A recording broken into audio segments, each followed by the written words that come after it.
এই গোটা বৈশাখ মাস জুড়ে আমরা রবীন্দ্র সাধনায় মগ্ন থাকব। আজকে চিত্রবিচিত্র কাব্যগ্রন্থের একটি কবিতা নতুন দেশে রবি ঠাকুরের এই কবিতাটি পাঠ করব। নদীর ঘাটের কাছে নৌকো বাঁধা আছে, নাইতে যখন যাই দেখি সে জলের ঢেউয়ে নাচে। আজ গিয়ে সেইখানে দেখি দূরের পানি, মাঝ নদীতে নৌকো কোথায় চলে ভাটার টানে।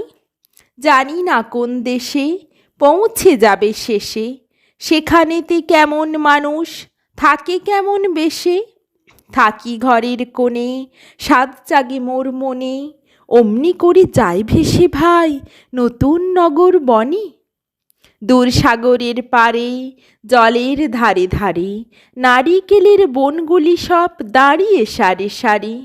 পাহাড় চূড়া সাজে নীল আকাশের মাঝে, বরফ ভেঙে ডিঙিয়ে যাওয়া কেউ তা পারে না যে। কোন সে বনের তলে নতুন ফুলে ফলে, নতুন নতুন পশু কত বেড়ায় দলে দলে।